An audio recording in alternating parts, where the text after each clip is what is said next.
We're going to trace Gallagher on breaking news on the Epstein autopsy reports. Trace.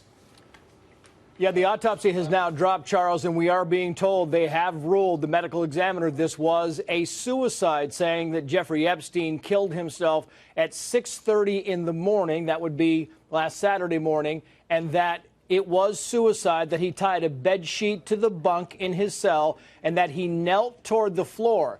This is not going to calm the critics because so far we haven't got any information about maybe potentially how he did this. All it says is he tied the bed sheet to the bunk and knelt toward the floor.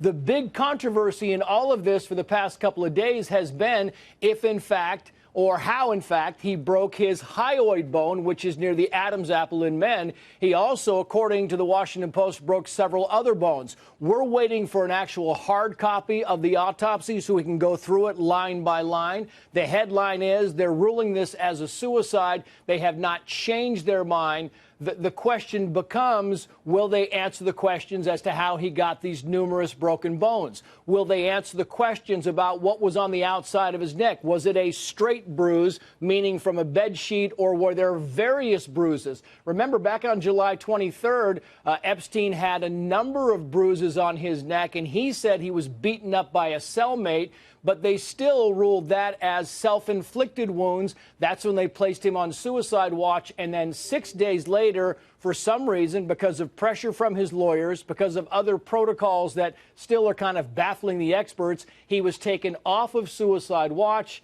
and then late last week he was found dead in his cell. The question in all of this remains is how he got the force to break the hyoid bone. That's been one of the major points of contention. We talked to Dr. Cyril Weck last hour when I filled in on Shepard Smith reporting, and he was telling us that to actually break the hyoid bone, you need a tremendous amount of pressure, which is why it's much more common, Charles, in strangulation than it is in suicide. So what they're saying here is, what is the circumstance to how he generated enough force to actually break that bone in his neck? You see a picture of it right there. Did he fall off the bunk? Did he jump off the bunk? Did he roll off the bunk? How is it that he was able to generate the force of breaking that bone? Now, we should note that in older people, the hyoid bone does break a bit more easier than it does in younger people. Jeffrey Epstein, 66 years old,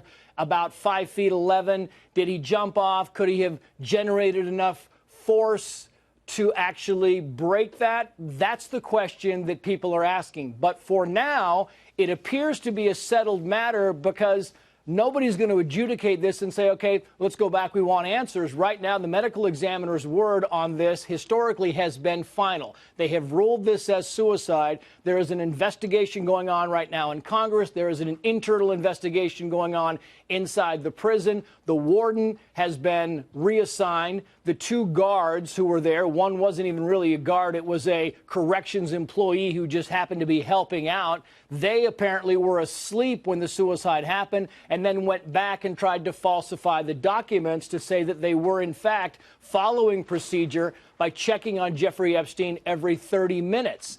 That's the question that remains is, what happens now?